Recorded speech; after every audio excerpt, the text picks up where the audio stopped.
Hello students, स्वागत है आपका polytechhub.com में एंड आई एम एस के ठाकुर। स्टूडेंट्स, इससे पहले हम लोगों ने बिल्डिंग ड्राइंग की दुनिया में बहुत सारी बातें कर रखी थी। आज हम बिल्डिंग ड्राइंग के बारे में वस्तुतः पढ़ेंगे। बिल्डिंग ड्राइंग की दुनिया में आज से पहले आप लोगों ने बहुत सारा काम कर रखा है और ये संभवतः हम लोगों का जो है, हम लोग बिल्डिंग ड्राइंग को अब समाप्त करने वाले हैं, समाप्त करने की दौर में हैं। तो स्टूडेंट्स, ध्यान रहे इस बात का कि जो भी इससे पहले जो भी चीज़ें होती हैं, जैसे कि आपको बिल्डिंग का प्लान, बिल्डिंग का एलिवेशन सेक्शन, इसके अलावा डोर विंडो का प्लान, एलिवेशन सेक्शन, उसके अलावा आपको स्टेयरकेस का प्लान, एलिवेशन सेक्शन, ये सब चीज़ों का अच्छा नॉलेज होना चाहिए। एंड उसके बाद ये सब चीज़ें आपको एक सिविल इंजीनियरिंग की दुनिया में एक अच्छा सा है ना बेस देगा, एक आर्किटेक्चरल व्यू देगा आपको। लेकिन स्टूडेंट्स, अब जहाँ तक बात होती है कि आज जो हम लोग पढ़ेंगे वो क्या पढ़ेंगे, तो आज हम लोग पढ़ने वाले हैं स्टूडेंट्स पर्सपेक्टिव प्रोजेक्शन के बारे में पढ़ने वाले हैं।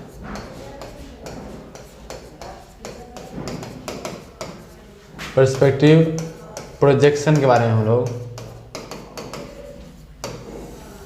पढ़ने वाले हैं।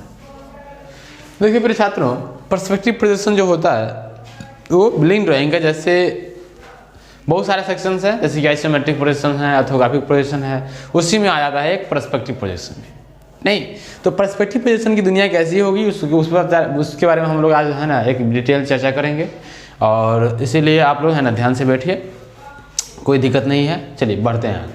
देखिए स्टूडेंट्स, पर्सपेक्टिव प्रोजेक्शन करने का मतलब है कि जो बात होती है ये कैसा प्रोजेक्शन होगा। तो थोड़ा सा हम लोग बात कर लेते हैं पर्सपेक्टिव प्रोजेक्शन के अलावा जो दूसरे प्रोजेक्शन से उसके। देखिए स्टूडेंट्स, जब हम ऑर्थोग्राफिक प्रोजेक्शन खींचते थे उस केस में कैसा होता था कि हम चाहते थे कि मान चलिए कोई मेरा ऑब्जेक्ट था, ये मान चलिए कोई ऑब्जेक्ट था। उस केस में जब हम ऑर्थोग्राफिक प्रोजेक्शन खींच रहे थे तो कोई ऑब्जेक्ट था, अगर आँख यहाँ रहती थी तो स्टूडेंट्स क्या करते थे, हम यहाँ से इसको देखते थे ऑब्जेक्ट को, और ये अज्यूम करते थे कि जो इस पर जो रे पड़ रही है वो 90 डिग्री पर पड़ रही है। मतलब कि अगर इस फेस का हमको बनाना होता था क्या, अगर ऑर्थोग्राफिक भी बनाना होता था, अगर यहाँ से देख रहे हैं सो दैट ये क्या होगा, फ्रंट भी होगा।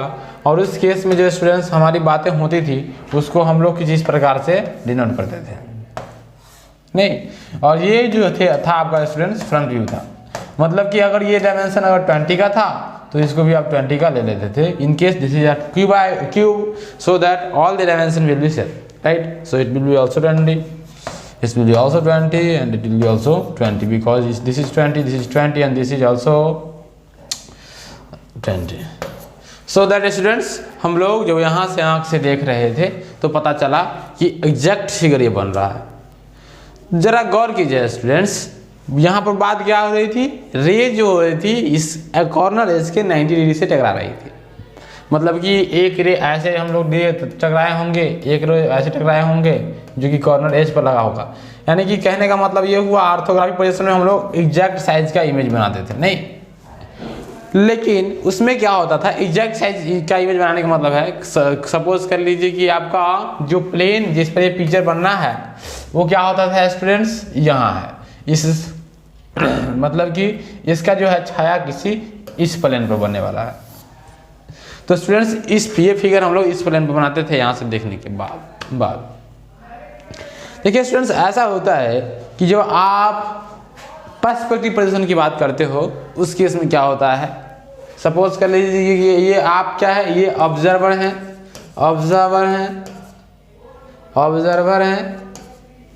और ये आपका क्या है बाबू, ऑब्जेक्ट है, ठीक है। तो ऑब्जर्वर और ऑब्जेक्ट के बीच में हम एक प्लेन ला देते हैं students, this is an imaginary transparent plane. क्या ला देते हैं स्टूडेंट्स, एक इमेजिनरी ट्रांसपेरेंट प्लेन ला देते हैं।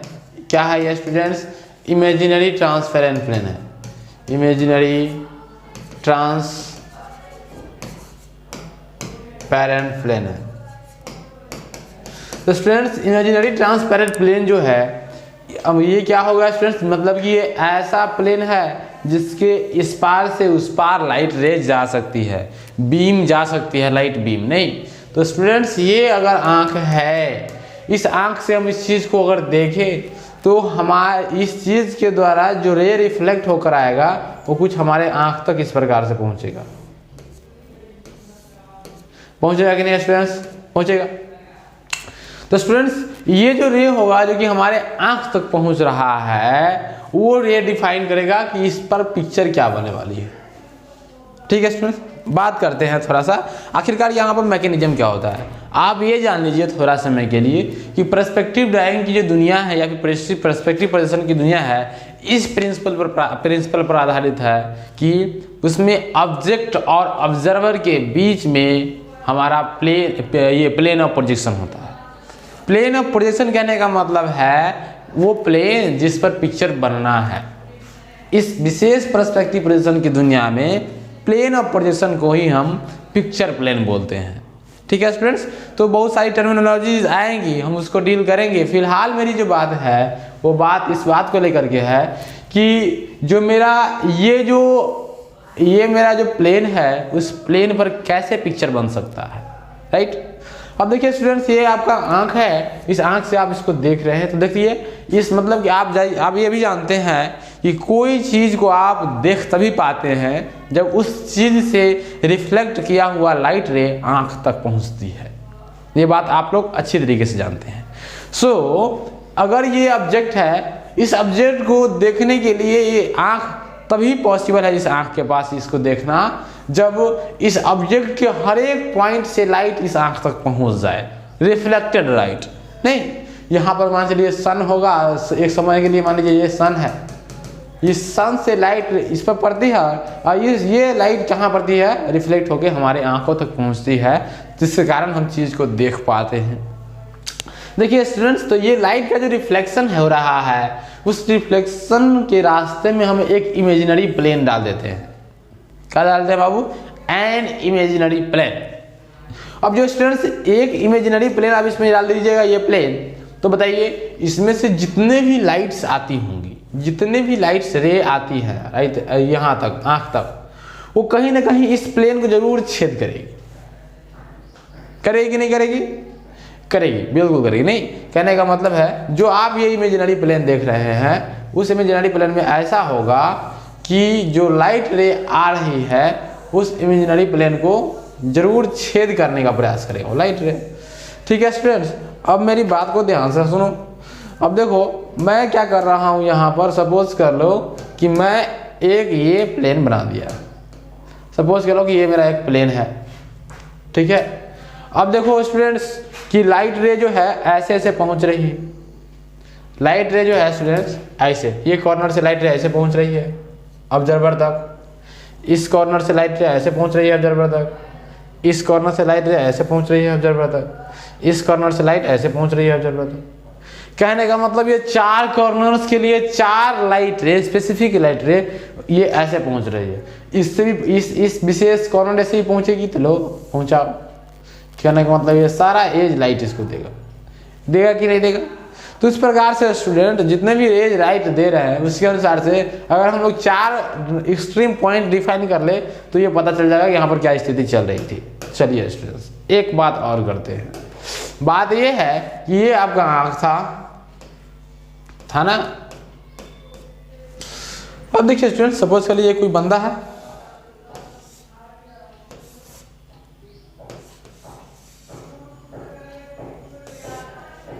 ना, ये कोई बंदा है सपोज कर लो। ठीक है, ये कोई बंदा है, कोई लड़का है जो कि यहाँ से चीज़ को देख रहा था। अब देखो स्टूडेंट्स इसके कॉर्नर से जो आँख इस लाइट रे इसकी आँख तक पहुँच रही है वो लाइट रे यहाँ काट रही है, यहाँ काट रही है, यहाँ काट रही है, यहाँ काट रही है। देखिए स्टूडेंट्स कोई प्लेन, एक प्लेन होता है वो लाइन नहीं होता है। तो सपोज कर लीजिए कि इस प्लेन को मैं जब है ना चीज़ को यहाँ से देख रहा हूँ तो ये एक रेक्टेंगुलर प्लेन होगा। तो सपोज कर लीजिए वो रेक्टेंगुलर प्लेन जो है कुछ इस प्रकार से,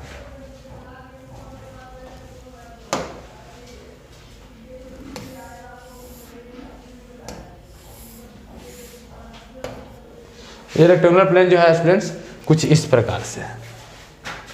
ये जो रेक्टेंगुलर प्लेन है ये इस प्रकार से है। अब देखिए स्टूडेंट्स जो पॉइंट ये है यहाँ तक पहुँचा, ये यहाँ तक पहुँचा, ये यहाँ तक पहुँचा, ये यहाँ तक पहुँचा, उस चीज़ को लेकर के हम ये जो जितने भी जगह पर ये लाइट रे इस चीज़ को पेनेट्रेट किया है, छिद्र किया है, उस जगह का हम लोकेशन लिखते हैं। सपोज कर लीजिए ये लाइट रे यहाँ छिद्र करे ये किया है, ये यहाँ छिद्र किया है, ये यहाँ और एक यहाँ, क्योंकि यही ऐसा ही कुछ पैटर्न है यहाँ पर देखने को मिल रहा है। और इस सारी चीज़ को अगर हम मिला दें, इस सारी चीज़ को अगर हम मिला दें तो बताइए इस फेस का क्या पिक्चर बन सकता है? यही पिक्चर बन सकता है इस रेक्टेंगुलर प्लेन में, यही पिक्चर बन सकता है ना बाबू। तो स्टूडेंट्स ये आपका ये जो पिक्चर हो जाएगा इस विशेष केस में क्या हो जाएगा? पर्सपेक्टिव हो जाएगा। इसका क्या, इसका क्या हो जाएगा स्टूडेंट्स? पर्सपेक्टिव हो जाएगा। ध्यान रहे इस बात का, हमने क्या किया, इस प्रिंसिपल को समझाया कि पर्सपेक्टिव ड्राइंग का प्रिंसिपल क्या है। तो पर्सपेक्टिव ड्राइंग का जो प्रिंसिपल होता है वो ये कहता है, in the perspective drawing the observe the picture plane, this is picture plane PP, the picture plane is placed between, the picture plane is placed between the object and the observer,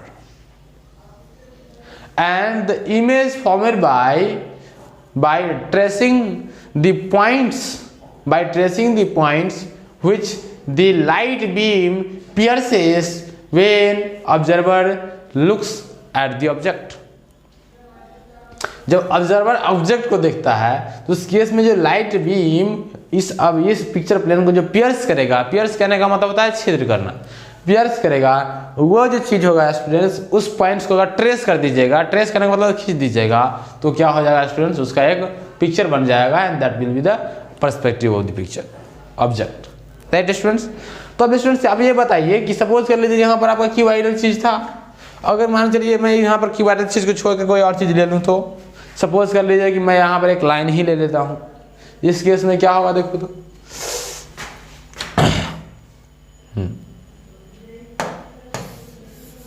देखो अब मैं यहाँ पर क्या ले लूँगा बच्चे, एक लाइन ले लेता हूँ, ठीक है। मैं एक एक्सपेरिमेंटल चीज लेता हूँ ताकि आपको दिक्कत ना हो। सपोज कर लीजिए कि मैं यहाँ पर ये लाइन ले लिया, इतना बड़ा लाइन ले लिया, और ये बंदा इस लाइन को देखेगा, यहाँ है पिक्चर प्लेन, ठीक है। अब ये बंदा लाइन को देखेगा तो क्या होगा बच्चे कि इस लाइन के इस कॉर्नर से इस बंदे के आंख तक रे ऐसे जा रहा है, इस कॉर्नर से इस बंदे के आंख तक रे ऐसे जा रहा है। तो देखो स्टूडेंट्स, जैसे आप पता कर लोगे कि ये लाइन यहाँ से यहाँ ऐसे दिख रहा है, देखो स्टूडेंट इस पिक्चर प्लेन में इसका लाइन का जो इमेज बनेगा वो यही बनेगा, बनेगा कि नहीं बनेगा? मतलब कि इस पिक्चर प्लेन पर क्या इमेज बन सकता है उसके बारे में हम लोग चर्चा कर रहे थे। तो देखो स्टूडेंट्स, ये पता चल गया अगर ये लाइन AB था तो इस लाइन AB का पोजीशन क्या हो जाएगा, यहाँ पर ये हो जाएगा। कहने का मतलब है कि ऑब्जेक्ट अगर इस प्रकार से कुछ रखा हुआ है तो उसका पिक्चर इस प्रकार से बन रहा है। अब एक बात ध्यान से देखो, बात ये देखना है कि हमारा जो ये ऑब्जेक्ट और ये ऑब्जेक्ट आपको दिख रहा है, ये इसी का एक व्यू है। क्योंकि इस प्रकार के पोजीशन में मैंने क्या किया है, ऑब्जेक्ट और ऑब्जर्वर के बीच में पिक्चर प्लेन को लाकर खड़ा कर दिया है, सो दैट दिस, अगर सपोज कर लीजिए A', तो A', क्या हो जाएगा बाबू, AB का पर्सपेक्टिव ड्राइंग हो जाएगा। क्लियर है? तो मैंने इन सारी चर्चा के माध्यम से मैंने एक बात बताने का प्रयास किया आप लोगों को कि पर्सपेक्टिव ड्राइंग की फील क्या है। मैंने ये बताया कि पर्सपेक्टिव ड्राइंग वो चीज़ होता है जिसमें हम लोग ऑब्जेक्ट और ऑब्जर्वर के बीच में पिक्चर प्लेन को लाकर रख देते हैं, या फिर पिक्चर प्लेन कहिए तो, या फिर ट्रांसपेरेंट प्लेन ऑफ प्रोजेक्शन कहिए तो, नहीं मतलब कि पारदर्शी प्लेन ऑफ प्रोजेक्शन होता है ये। अगर मान चलिए ये अगर पारदर्शी नहीं होगा, ट्रांसपेरेंट नहीं होगा तो नॉन ट्रांसपेरेंट होगा। अगर नॉन ट्रांसपेरेंट होगा तो ये चीज़ का लाइट रे इससे पास नहीं करेगा, तो बच्चों को दिखेगा ही नहीं कि सामने क्या है। सामने अगर यहाँ पर AB की जगह पर सुंदर कन्या खड़ी कर दो, है ना, AB जो है, AB जगह पर एक सुंदर कन्या, एक बहुत अच्छी सी बालिका खड़ी कर दो। अब सपोज कर दो कि मैं क्या कर देता हूँ, यहाँ पर एक सपोज अच्छी सी बालिका खड़ा कर देता हूँ, है ना, लो जो भी बालिका समझना है समझो। अब ये जो बालिका है, थोड़ा सा मैं बाल बना दूँ इसकी, हाँ चलो। अब ये बालिका है, मान चलो ये प्लेन, पिक्चर प्लेन अगर ट्रांसपेरेंट है तो ये लड़का यहाँ से हिलेगा नहीं, इसको देखता रह जाएगा, सुंदर बालिका है ना, ये क्या है, सुंदर कन्या। अब मान चलो ये प्लेन अगर हम लोग नॉन ट्रांसपेरेंट कर दें, अगर ये प्लेन नॉन ट्रांसपेरेंट कर दें तो ये लड़का पता भी नहीं चलेगा कि सामने सुंदर बालिका है क्या। उसके बाद की बात तो बात ही अलग ही है, पता भी नहीं चलेगा इसको। ये भी सपोज कर लो कि ये लड़का बैठा था, ये बालिका बैठी थी, बीच में आके कोई आदमी दीवार खड़ा कर दिया, तो ये लड़का क्या करेगा, इधर हिलेगा उधर हिलेगा, देखेगा कि प्रयास करेगा देखने का, नहीं। So what, this is the feature, this is the feature of the person, नहीं, ये फीचर पर्सन बना लिया हुआ है, ऐसा कोई नेचुरल नहीं होता है। तो देखो स्टूडेंट्स क्या हुआ कि यहाँ पर जो बालिका है, इस बालिका को देखने के लिए ये लड़का जाता है पर्सपेक्टिव की दुनिया में। तो इस केस में इस लड़कों को अगर इसका पिक्चर बनाना है, इमेज बनाना है, तो इसके लिए एक ट्रांसपेरेंट प्लेन होना जरूरी है, and that transparent will be known as the picture plane. ये जो ट्रांसपेरेंट प्लेन होगा बाबू, ये वो उसको बोलते हैं हम लोग स्टूडेंट्स पिक्चर प्लेन।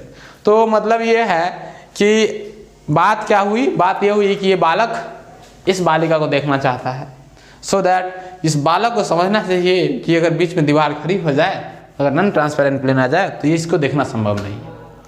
तो इसके लिए यहाँ पर कोई ट्रांसपेरेंट प्लेन आ जाएगा, है ना। कहने का मतलब ये हुआ कि आप यहाँ पर ट्रांसपेरेंट प्लेन के रूप में कोई भी चीज़, इमेजिनरी प्लेन होता है, नहीं, इमेजिनरी प्लेन होता है, इमेजिन कीजिए कि वो प्लेन आपका ट्रांसपेरेंट है, ठीक है। उसके लिए हम कोई एक्स्ट्रा चीज़ नहीं लाते हैं। और इमेजिनरी कहने का मतलब है, कल्पना कर लीजिए कि दोनों के बीच में अगर प्लेन ला दिया जाए, अगर यहाँ पर खड़ा कर दिया जाए तो कितना ऑब्जेक्ट बनेगा। अब दूसरी बात चलते हैं, दूसरी बात क्या करते हैं स्टूडेंट्स, देखिए कि अब हम बात करेंगे कि मैंने ये बात कर ली कि पर्सपेक्टिव प्रोजेक्शन है क्या। अब मैं बात करना चाहता हूँ कि पर्सपेक्टिव प्रोजेक्शन की जो दुनिया की जो फीलिंग है, वो फीलिंग आपको समझ में थोड़ी थोड़ी आ गई है।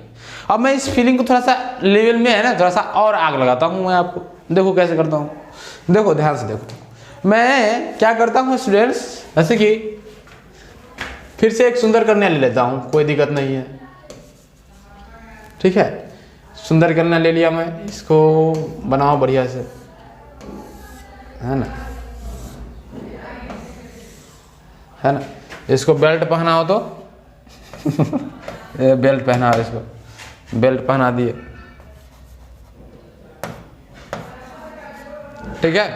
चलो अब नीचे जो भी ऐसे कंस्ट्रक्शन कर दिए। अब देखो स्टूडेंट्स,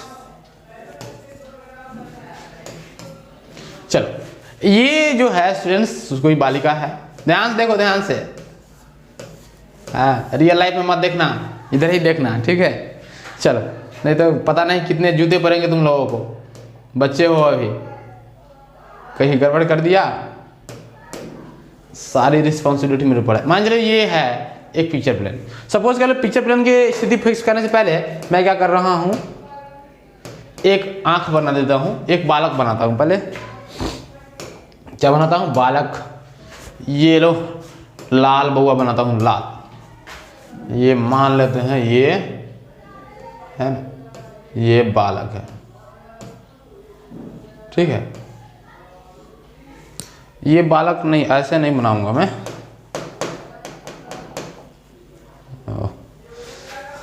देखो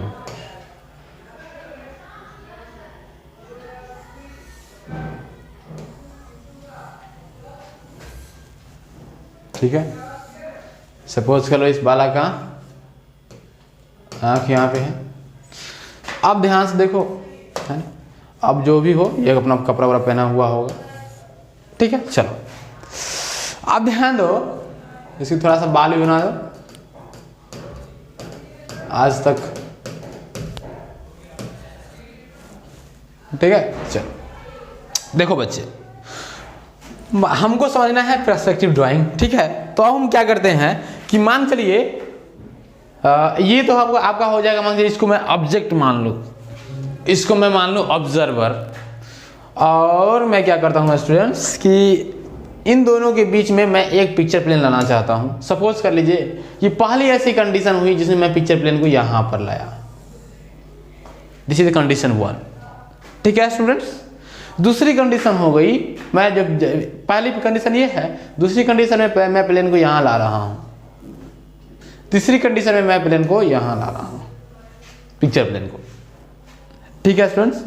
मैं इन दोनों तीनों चीज़ के माध्यम से समझना चाहता हूँ कि आखिर पर्सपेक्टिव ड्राइंग के ऊपर कौन कौन सा चीज़ का इफेक्ट होता है, ठीक है। चलिए स्टूडेंट, अब बात ये है, this is case 1 and this is case number 2, this is case number 3 and we will study each of this cases, है ना, इन डिटेल। चलो अब देखो स्टूडेंट्स, बात क्या है, बात ये है कि ये जो सुंदर कन्या है, इसको मैं लिखता हूं सुंदर कन्या, सुंदर कन्या, है ना, ये इसको लिखो चिरंजीवी बालक,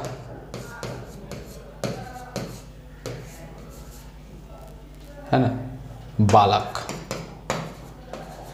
चलो अब देखो स्टूडेंट्स, ये जो बात है पहला केस, उस केस में जो होगा स्टूडेंट्स, देखो अब इस चीज का इमेज हमको बनाना है ना, तो मैं इसको पर्सपेक्टिव ड्राइंग की दुनिया में ले जाना चाहता हूं। अब बताओ, ये जो ऑब्जेक्ट है, इस ऑब्जेक्ट से जो रे रिफ्लेक्ट होकर आएगा इस बच्चे की आंख तक पहुंचना चाहिए, तभी जाके ये बच्चा इसको देख पाएगा। ये बात समझते हैं आप लोग। सपोज करिए इस ऑब्जेक्ट का जो मैक्सिमम हाइट है ये है, और यहाँ से जो रे जा रही है ये जा रही है, और मिनिमम हाइट ये है जहाँ से ऑब्जेक्ट ये जा रही है। ठीक है, साइड वाली बात भी कुछ ना कुछ होगी। तो इस केस में देखिए, अगर आप इस प्लेन के बारे में बात करें, इस प्लेन के बारे में बात करें, प्लेन नंबर 1 के बारे में बात करें, तो स्टूडेंट्स आप प्लेन नंबर 1 की स्थिति से ये बता सकते हैं कि प्लेन नंबर 1 में जो ऑब्जेक्ट कितना इमेज कितना बड़ा बनेगा, इतना बड़ा बनेगा। ऑब्जेक्ट का इमेज कितना बड़ा बनेगा बाबू? प्लेन नंबर 1 में ऑब्जेक्ट का इमेज जो बनेगा ये बनेगा क्या? प्लेन नंबर 2 में जो ऑब्जेक्ट का इमेज संभव है वो ये है। प्लेन नंबर 3 में जो ऑब्जेक्ट का इमेज संभव है वो ये है। सो दैट अगर इस पूरे ऑब्जेक्ट को हम ए मान लें, इस ऑब्जेक्ट का नाम मैंने सुंदर कन्या जो दिया है उसको मैं ए मान लेता हूँ। दिस इज द पोजीशन, इसमें हमको इसका फिगर मान देता हूँ A1 दे दिया मैं, इसका ये A2 हो जाएगा, इसका A3 हो जाएगा। अब देखो बच्चे, अब यहाँ से हम लोग कह सकते हैं जब मैं ऑब्जेक्ट और ऑब्जर्वर को फिक्स कर दूं तो ये पिक्चर प्लेन डिटरमाइन करेगा, पिक्चर प्लेन की पोजीशन डिटरमाइन करेगी कि इस ऑब्जेक्ट का यानी इस ऑब्जेक्ट का कितना बड़ा पिक्चर इस ऑब्जर्वर को दिखने वाला है। क्लियर है? अब देखिए स्टूडेंट्स, इसीलिए मैंने इस चीज को समझाया क्योंकि आपको यहां से पता चलेगा कि प्रिंसिपल ऑफ पर्सपेक्टिव ड्राइंग क्या होता है। मतलब कि आप पर्सपेक्टिव ड्राइंग को ये समझ पाए, प्रिंसिपल ऑफ पर्सपेक्टिव ड्राइंग में कि 3 एलिमेंट थे, object, observer and the picture plane. तो पिक्चर प्लेन इसको अफेक्ट कर रहा है ड्राइंग को, तो जो फैक्टर्स अफेक्ट कर रहा है पिक्चर प्लेन को अफेक्ट कर रहा है। चलिए, एक तो बात जाना कि हाँ पर्सपेक्टिव ड्राइंग को कौन अफेक्ट करेगा? Position of picture plane. अगर मान चलिए मैं क्या करता हूँ, प्लेन नंबर 2 को लेता हूँ और इस प्लेन नंबर 2 से इस ऑब्जेक्ट को थोड़ा और इधर कर दिया, थोड़ा और इधर कर दिया, थोड़ा और इधर कर दिया, तो डिफरेंट कंडीशन में जब ऑब्जेक्ट से ये इस प्लेन से ऑब्जेक्ट दूर जाता जाएगा तो इस प्लेन पर इसका इमेज छोटा बनता जाएगा। और जैसे ये ऑब्जेक्ट प्लेन के पास आता जाएगा तो ये क्या होगा स्टूडेंट्स, इमेज इसका बड़ा बनता जाएगा। ठीक है स्टूडेंट्स, तो बात क्या है? बात ये है कि मैं बताना ये चाहता हूं कि पहला कंडीशन मैंने क्या किया, सुंदर कन्या और सुंदर बालक को मैंने फिक्स कर दिया, उसके अनुसार से इसका फोटो इस प्लेन के ऊपर डिपेंड कर रहा था कि बड़ा बनेगा या छोटा बनेगा। दूसरी बात मैंने क्या किया कि ये जो सुंदर कन्या है उसको मैंने मूवेबल रखा, उसमें मैंने क्या किया, इस पिक्चर प्लेन और इस बालक को कांस्टेंट रखा, जिसमें मुझे पता चल रहा है कि जब मैं अगर इस ऑब्जेक्ट को पिक्चर प्लेन से दूर कर दूंगा तो इस ऑब्जेक्ट का इमेज छोटा बनेगा। इसीलिए जानते हो तुम लोग क्या करते हो, सुंदर कन्या को देखने के लिए नजदीक से जाके देखते हो, गधा तो नजदीक से जाके देखेगा कि क्या चल रहा है, नहीं मतलब ये बात है। यहाँ से देखो, अब इस पर भी बहुत सारी मतलब बातें चलती रहती हैं कि बच्चे आजकल ज़्यादा डेविएट कर रहे हैं। देखो एक बात ध्यान से सुन लो, कोई भी सुंदर कन्या है, सुंदर बालक है ना, कोई भी इस प्रकार की बातें करता है तो सोच लो जरा, मतलब ये देखो, एक तो ये जोन हाईटेक जोन है, जो जिस जोन के बारे में बात करना चाहता हूँ आप लोग समझ पा रहे होंगे, लिटरल मीनिंग समझ लीजिए, that zone is the hitech zone and you are very very smaller one. बहुत छोटे बच्चे हैं आप लोग, और आप लोग जो बहुत छोटे बच्चे हैं तो आप लोग इस क्षेत्र में नहीं जाएं, बेहतर है।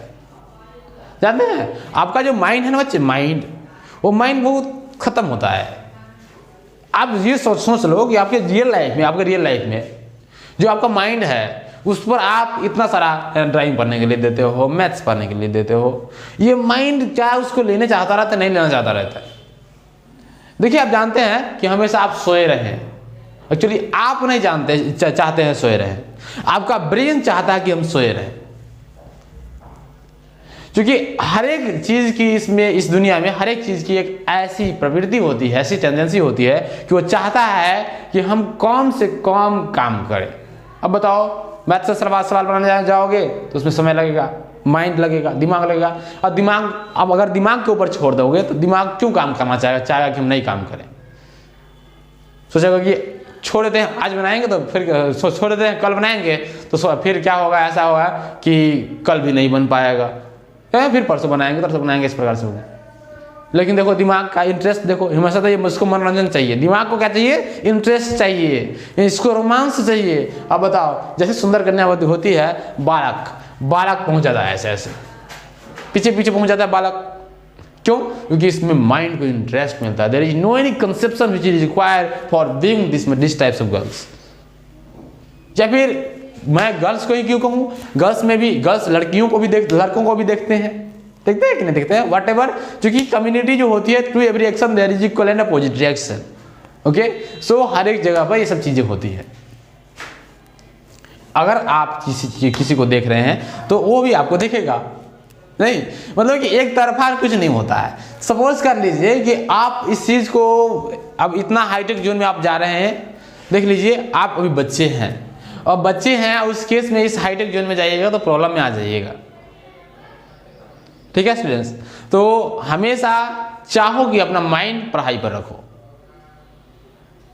अगर माइंड पढ़ाई पर नहीं रखोगे तो फिर दिक्कत हो जाएगा, क्योंकि माइंड आपका है और माइंड आपका चंचल होता है ना। दो चीज का हमेशा ख्याल रखना चाहिए, माइंड और अगर आत्मा, दोनों चीज में अगर एक चीज बताया जाए, दोनों चीज में कौन बेस्ट है ये बताया जाए तो आपका सॉल बेस्ट होगा बाबू। सॉल जो होता है, सॉल आपका आत्मा, वो आपका बेस्ट होता है। आपका आत्मा, देखिए स्टूडेंट्स, आप कितने भी बुरे स्टूडेंट्स हैं, कितने भी अच्छे स्टूडेंट्स हैं, कोई आदमी 100% बुरा नहीं होता, कोई आदमी 100% अच्छा नहीं होता। हर एक आदमी में, बुरा से बुरा आदमी में कुछ अच्छाई मिल जाएगी, अच्छा से अच्छा आदमी में कुछ बुराइयाँ मिल जाएगी आपको। सो बिलीव इन दी, बुरा एंड अच्छा के बीच का जो इंटरवल होता है, सो ओपन इंटरवल में बुरा और अच्छा लिख लो। अब देखो स्टूडेंट्स, जो बुरा और अच्छा वाली बात आती है उसके बीच में हम लोग रहते हैं। चाहे कोई भी आदमी दुनिया का, any person, there is no any perfection in the person में परफेक्शन हो ही नहीं सकता है ना। कोई आदमी कहते हैं कि मैं 100% परफेक्ट हूं तो हो ही नहीं सकता है। सपोज कर लीजिए कि कोई आदमी कहता है कि नहीं मैं बालिकों को नहीं देखता हूं, और कोई बालिका कहता है मैं बालकों को नहीं देखता हूं, ये बालकों को देखते तो मुझे हमको एकदम घृणाई होती है। अब लड़का कोई कह दे ये नहीं, अरे आसाराम तो हमारा चेला था लेकिन हम उसे गुरु हमेशा नहीं करने वाले हैं। कहने का मतलब है कि लड़का सोचेगा कि मैं कुछ किसी को नहीं कहता हूं, मैं पूरी पाक हूं, मैं पूरा पाक हूं, मैं पूरी परफेक्ट हूं, मैं किसी को देखना नहीं चाहता। जानते हैं इसके दो कारण हो सकते हैं। पहला बात को, उस लड़के का हार्मोन सिस्टम खत्म है। जो मनुष्य का बॉडी हार्मोन सेग्रीगेट करता है, वो हार्मोन सेग्रीगेशन उसका खत्म है, पहली बात। या फिर दूसरी बात, इस चीज को अचीव करने के लिए वो लड़का सो कर रहा है। यही दो चीजें हो सकती हैं।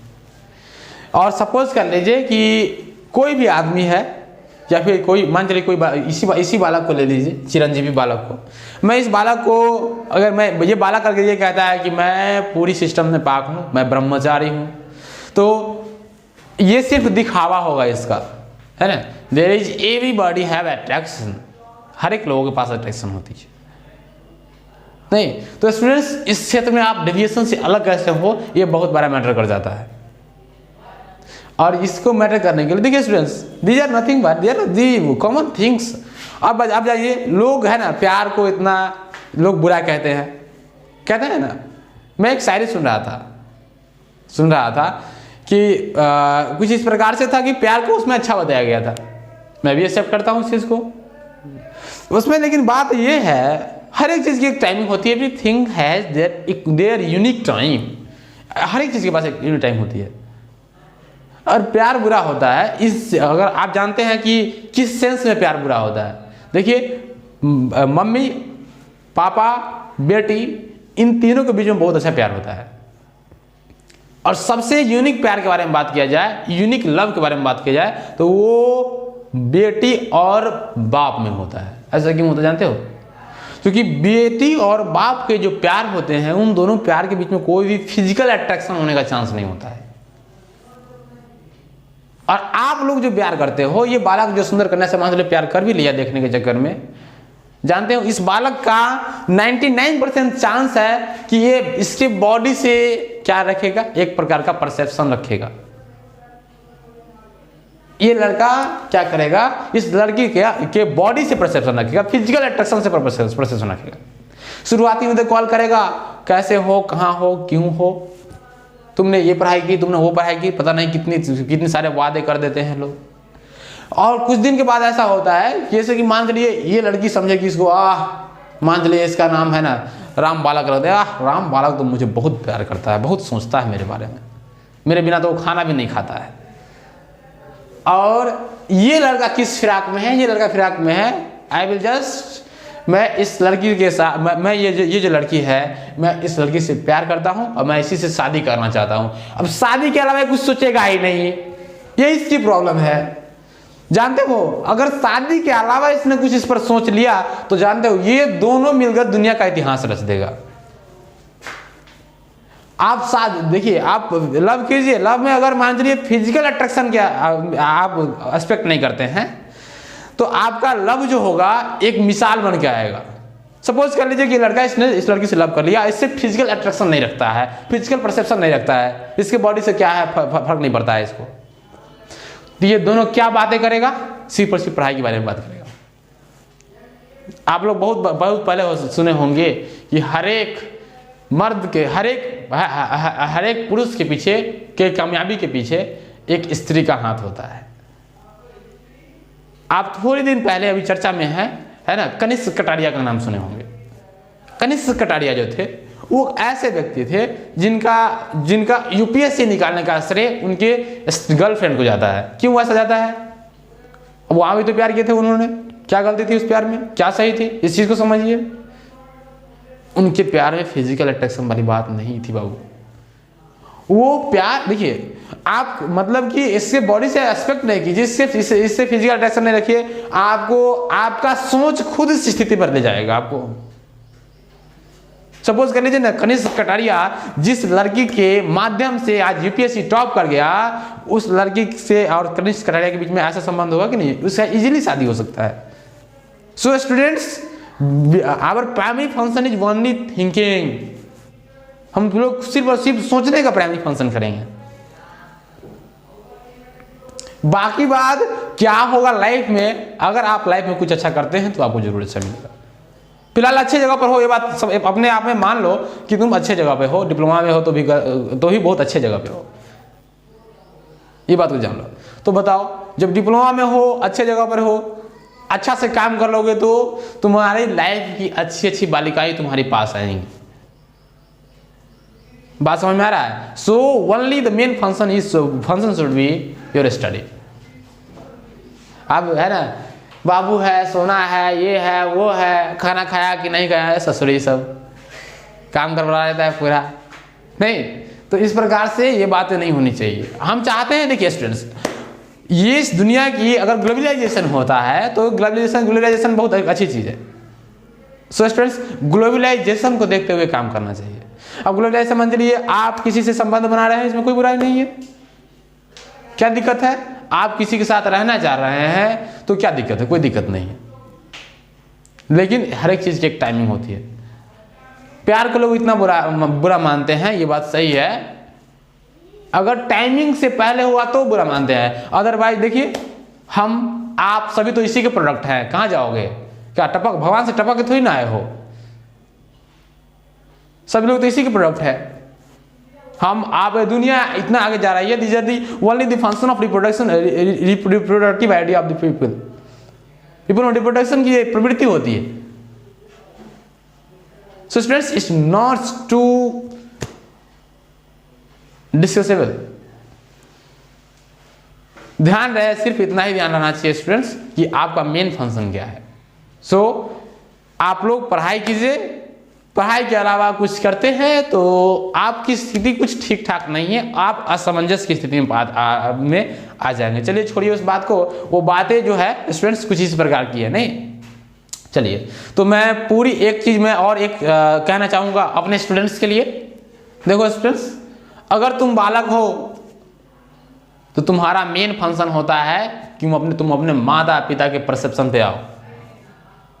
और बालिका हो तो आपका भी मेन फंक्शन क्या होता है, माता पिता के परसेप्शन पे आओ। माता पिता जो चाहते हैं, जो माता पिता आपके बारे में सोचते हैं, उस पर आओ। जिंदगी खुद ब खुद ट्रैक पर आ जाती है। इस लाइफ में, इस दुनिया में अगर आपने आप को इंडिकेट करने जाओगे, है ना, तो बहुत मतलब कि आपका कोई कोऑर्डिनेट भी नहीं मिलेगा। हमको अब ये लगता रहता है कि अगर आप सोचिए इस दुनिया में आपका क्या कोऑर्डिनेट है, आप नहीं निकल पाएंगे उस चीज को, क्योंकि आपकी पर्सनल कोई एग्जिस्टेंस नहीं है। So students, try to first establish yourself, उसके बाद जो चीजें होंगी वो देखी जाएंगी, है ना। सो स्टूडेंट्स, हमेशा चाहिए स्टूडेंट्स आप लोग, है ना, अगर ये बालक हो तो ज़्यादा इधर उधर नहीं करो, नहीं तो तुम गधे के नाम से जाने जाओगे। तुम्हारा नाम वही धोबी का कुत्ता, ना घर का ना घाट का, सुने हो ना कहानी। ज़्यादा इधर उधर किया, सुंदर करने पर ध्यान दिया, तो उसी पर चले जाओ। सो पर्सपेक्टिव प्रोजेक्शन है तो समझो इस पर्सपेक्टिव प्रोजेक्शन को, है ना। तो मतलब कि ऐसी चीज़ें हैं, इस सब चीज़ को निगलेक्ट करके चलना चाहिए। चलो स्टूडेंट्स, व्हाटएवर मैं जो चीज़ मुझे लगा मैं आपको बताया, ठीक है स्टूडेंट्स। चलिए आगे आते हैं। मुझे बात करनी थी कि ये जो ऑब्जेक्ट है, इस ऑब्जेक्ट का जो इमेज बन रहा है, इस सब्जेक्ट और इस ऑब्जेक्ट क्या जो इमेज बन रहा है, उसके से हम देख रहे हैं कि पिक्चर प्लेन भी कुछ ना कुछ भूमिका निभा रहा है। उसके अलावा पिक्चर प्लेन के अलावा जो आपका ये 2 नंबर फिगर है वो भी भूमिका निभा रहा है, 3 नंबर फिगर है वो भी भूमिका निभा रहा है। कहने का मतलब है कि डिफरेंट पोजीशंस पे डिफरेंट फीचर्स बनेंगे, ठीक है स्टूडेंट्स। सो दैट मैं ये कह सकता हूँ, यहाँ से एक एनालिसिस कर सकता हूँ कि जो आपका पिक्चर प्लेन होगा, पिक्चर प्लेन अगर मान लीजिए ये है और ये आपका ऑब्जेक्ट है, तो इस केस में पिक्चर प्लेन से जो दूरी होगी वो तय कर पाएगा कि इसका पिक्चर प्लेन से जो ऑब्जेक्ट की जो दूरी होगी वो डिपेंड करे, वो बताएगा कि इसका है ना कितना लंबा इमेज बनना है।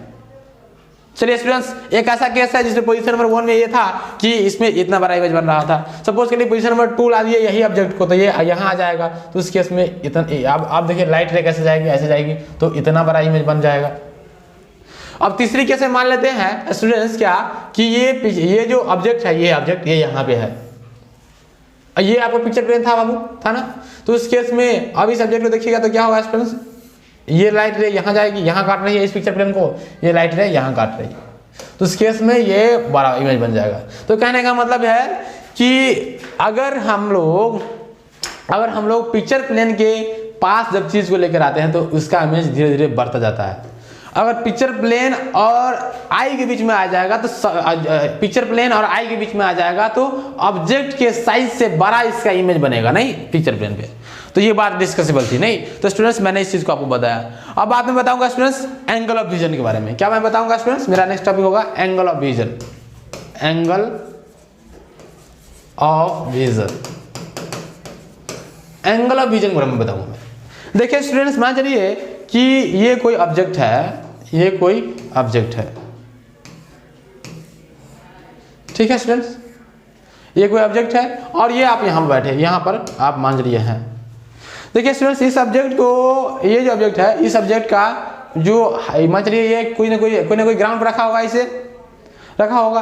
तो स्टूडेंट्स ये जो कॉर्नर है, इस कॉर्नर और ये जो कॉर्नर है, ये कॉर्नर दोनों एक वर्टिकल डायरेक्शन में होगा। सो वर्टिकल डायरेक्शन में ये कॉर्नर ऐसा होगा,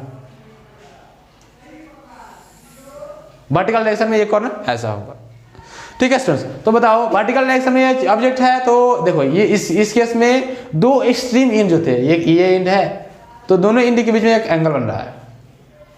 कहने का मतलब है ये नीचे वाला एज को देखने और ऊपर वाला एज को देखने, सबसे अपर मोस्ट एज और सबसे लोअर मोस्ट एज को देखने के बाद एक वर्टिकल डायरेक्शन में कुछ इस प्रकार के एंगल बनेंगे। देखिए इसके मान चलिए इस मार्कर को मैं देख रहा हूँ, तो ये एक रे यहाँ से मेरे आंख तक पहुँचेगा, यहाँ से एक रे मेरे आंख तक पहुँचेगा। हम दोनों रे के बीच में देखिए ऐसे रे ऐसे आ रहा है, मतलब कि रे कैसे आ रहा है ऐसे, देखिए स्टूडेंट्स, ये जो मेरे फिंगर का मूवमेंट देखिए, मुझे फिंगर का मूवमेंट, ये जो दोनों रेज के बीच में जो एंगल बनेगा वो ये एंगल बनेगा, and this is your vertical angle of vision, है ना। क्या students, vertical angle of vision, ठीक है।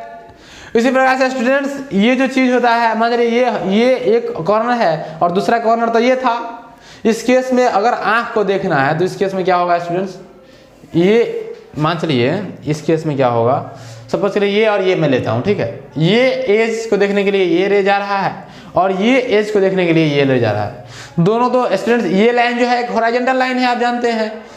तो देखिए, तो केस कुछ ऐसा हो गया कि इन दोनों हॉरिजॉन्टल एक्सट्रीम रेज के बीच का जो एंगल बनेगा वो एंगल ये, इसको बोलेंगे हॉरिजॉन्टल एंगल ऑफ विजन, ठीक है students, horizontal angle of vision, ठीक है स्टूडेंट्स। तो यही होता है वर्टिकल एंगल ऑफ विजन और यही होता है हॉरिजॉन्टल एंगल ऑफ विजन।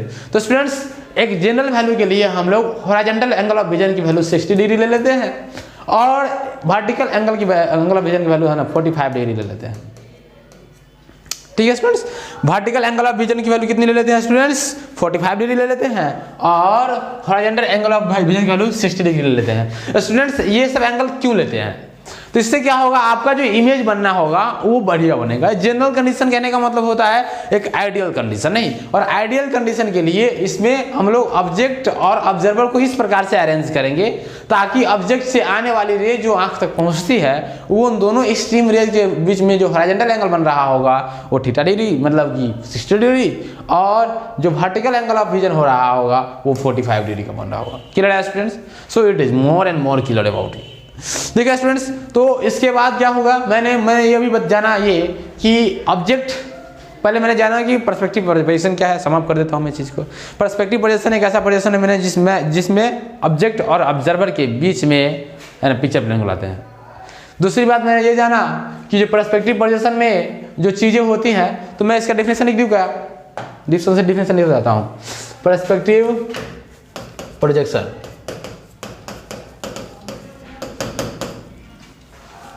इसमें मैं लिख देता हूं, it is the projection in which the object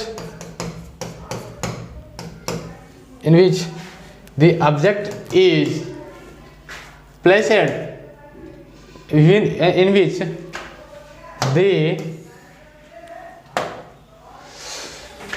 the picture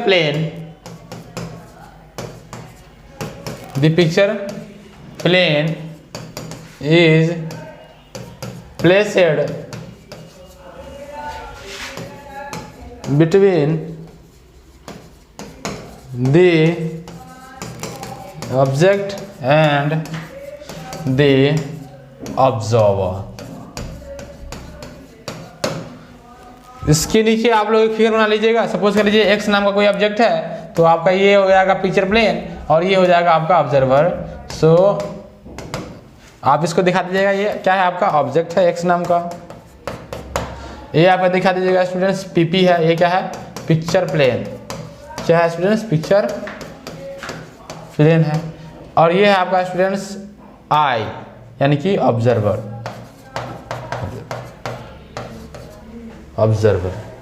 ठीक है स्टूडेंट्स, तो आपको यहाँ से क्लियर हुआ होगा, मैं आशा करता हूँ।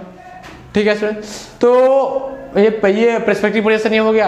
अब देखिए students, horizontal angle of vision और वर्टिकल एंगल ऑफ विजन को भी डिफाइन करना पड़ेगा, है ना। हॉरिजॉन्टल एंगल ऑफ विजन, आप इसको पूरा लिखिएगा स्टूडेंट्स, मैं शॉर्ट लिख देता हूँ। इसमें मैं क्या लिखूंगा, it is the angle between the two extreme, है ना, light beam in horizontal direction,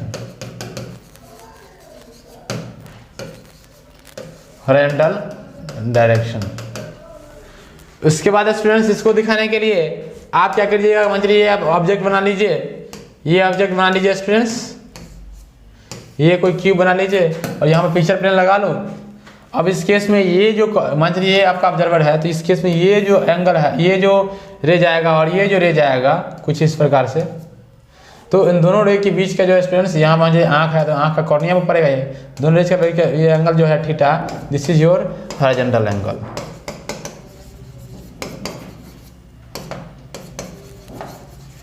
students एक बात ध्यान रखो इसमें कि हॉरिजॉन्टल एंगल जो होता है बाबू वो कितने डिग्री का होता है ना।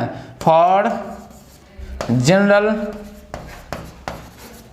कंडीशन, जनरल कंडीशन में क्या होता है, horizontal angle of vision is taken as 60 degree. अब वर्टिकल एंगल ऑफ विजन के बारे में देखो स्टूडेंट्स, इसको स्क्रीनशॉट लो फटाफट, स्क्रीनशॉट लो इसका, ठीक है। तो स्टूडेंट्स स्क्रीनशॉट लेने के बाद आप देखो आगे बढ़ते हैं। अब देखो students vertical angle of vision, vertical angle of vision, इसमें देखो students it is the angle made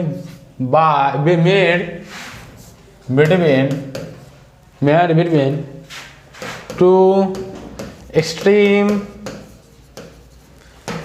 vertical faces, vertical light beam of the light beam in the vertical direction,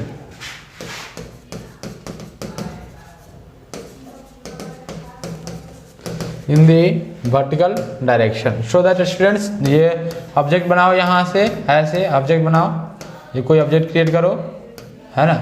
यहाँ पर पिक्चर प्लेन लगाओ और यहाँ पर आँख दे दो और इस ऑब्जेक्ट का ये जो एंगल होगा, ये एंगल क्या हो जाएगा, ये एंगल थीटा है, horizontal angle of vision. This is vertical angle of vision, इसमें दिखाओ वर्टिकल